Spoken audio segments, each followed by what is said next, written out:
Chapter 15 in the Gospel of Mark is a chapter in which the crucifixion of Jesus and his death is described.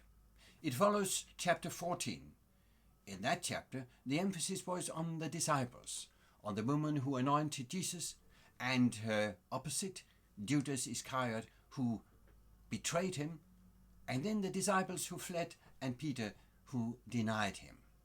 Now Jesus is given by the high priest and the Sanhedrin into the hands of the Gentiles, and the scenes are changing. What is remarkable when you read chapter 15 is the shortness, the brevity, the conciseness of the description by Mark. Far from elaborating on the blood and the pain, he simply describes, short and precise. This is not Mel Gibson, who's trying to make movies in order to earn money by sensationalism. No, this is reality. Let's read from chapter 15, and then we'll discover a specific theme which becomes the main theme of the chapter.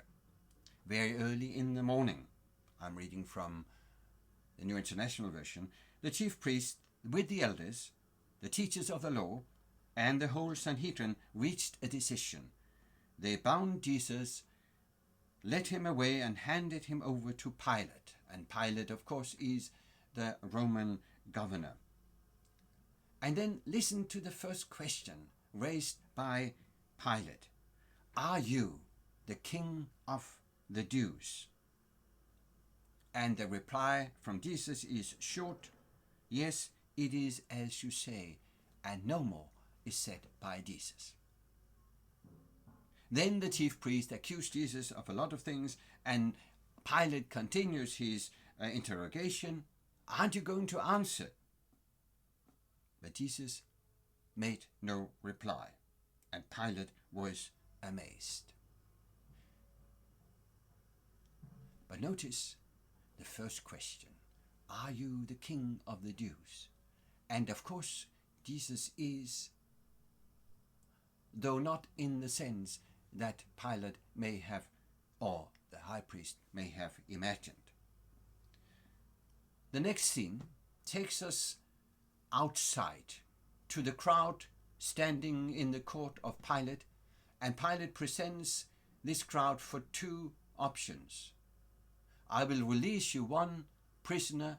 It could be Barnabas, one of the rebels, or it could be Jesus.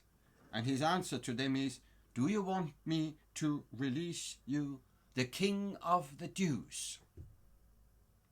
And the answer by the crowd, instigated by the high priest, is, crucify him, crucify him. But notice, maybe with a wry smile, Pilate asks them, do you want me to release the king of the Jews? And they say no. But the theme of kingship is here central. Jesus is then delivered into the hands of soldiers. These are pagan soldiers.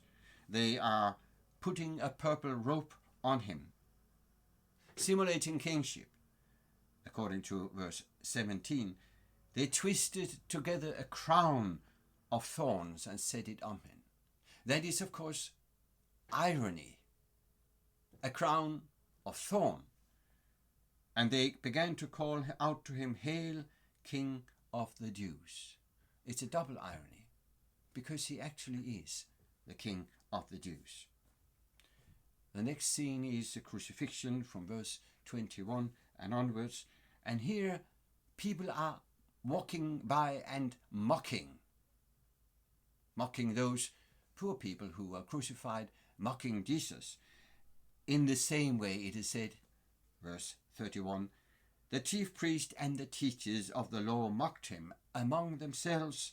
He saved others, they said, but he can't save himself. Let this Christ, and Christ is here the Messiah, this King of Israel, come down from the cross that we may see and believe. throughout the Gospel of Mark, it's a main expression with an important theme that the leaders of Israel will see and not believe, not understand. And that is a theme that is referred to here, ironically, that we may see and believe, but they wouldn't believe, even if they saw. And then Jesus dies. The curtain of the temple was torn in two from top to bottom. And when the centurion, reading from verse 39, who stood there in front of Jesus, that is the leader of the gang of soldiers, when he heard his cry and saw how he died, he said, "Surely this man was the Son of God." How he, a Roman soldier, understood it, we don't know.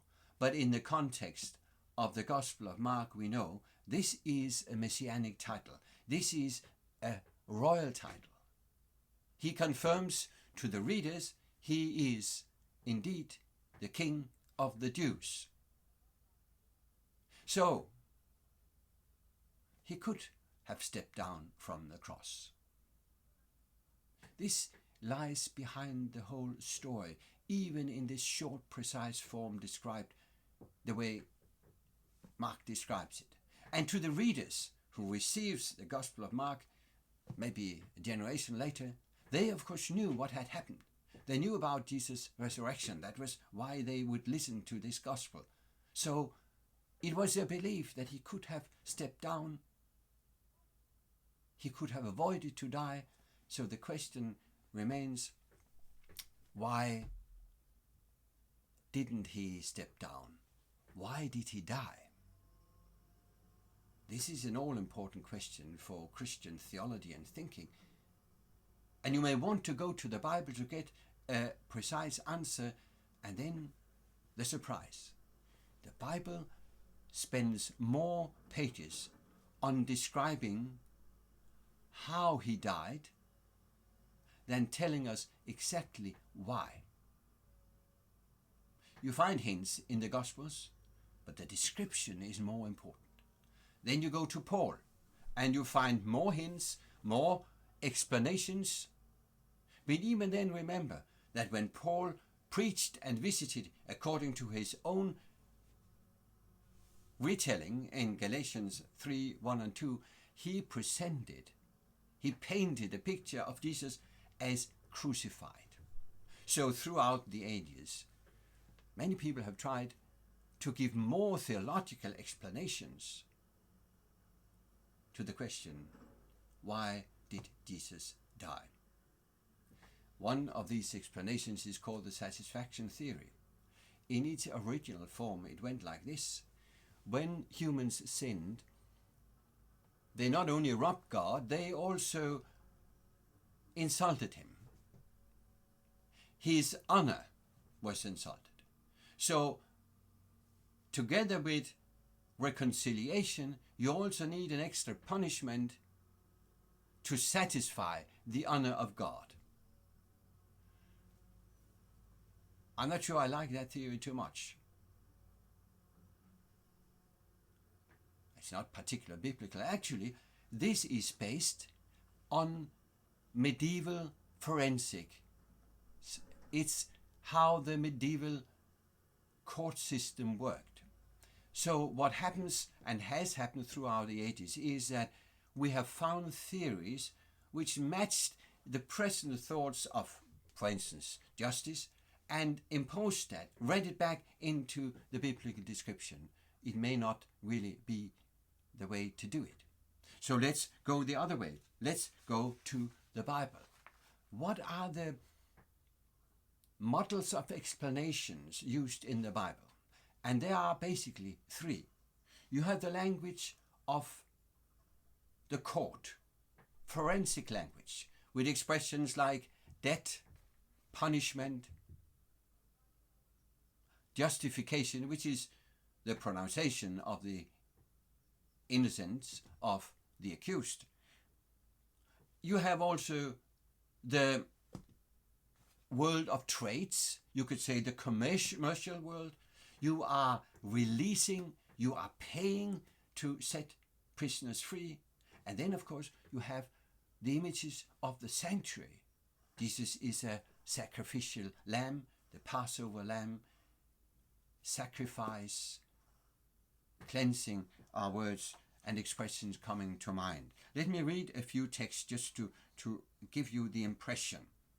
In Romans 3, Paul is speaking, now we know that whatever the law says, it speaks to those who are under the law, so that every mouth may be stopped and the whole world may be held accountable to God.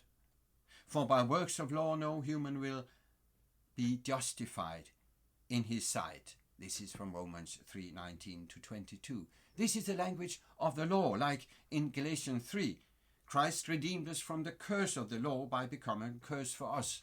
That is a curse of the law, that is the punishment who those who transgress the law deserve. But then you have another imagery said to the Lamb in Revelation 5.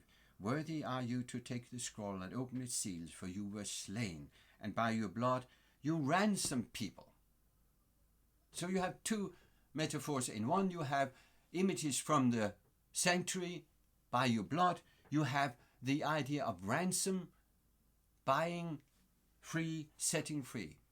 What is said by these expressions? First, Jesus died to honor the law of God and make sure that the law of God of justice and love would stand forever. That is one purpose. Next, besides its objective purpose, he also died to win human over, to reconcile humans with God, to release them from slavery of sin. So he died to take away the guilt of sin. He died to take away the power of sin, to free you and me. And then, of course, he also died to conquer death and to save us from the consequences of sin, that is death, which is the final result of sin. Now, when you think of these biblical metaphors for the death of Jesus, which all highlight important aspects of the answer to why did Jesus die, then you and I may reflect, and should reflect, and meditate upon these texts and the meanings all our life as Christians. We should remember not to only focus on one of these, because we may go wrong. We should remember not to impose on the Bible other forensic systems taken from our human world. We should keep the balance and go from within the Bible. And there we should remember that the Bible spends more time describing what happened, how Jesus died, than on explaining, in theory, everything. So first of all, Jesus died for us while we were yet sinners, to make sure that God's righteousness is still the foundation of the universe and the kingdom of God, and that we can be saved because of his love and his grace and his mercy alone, by faith in Jesus alone. Thank you for listening to these reflections on Mark 15. Let's meet again as we finish our tidbits on the Gospel of Mark and look at the final chapter, chapter 16.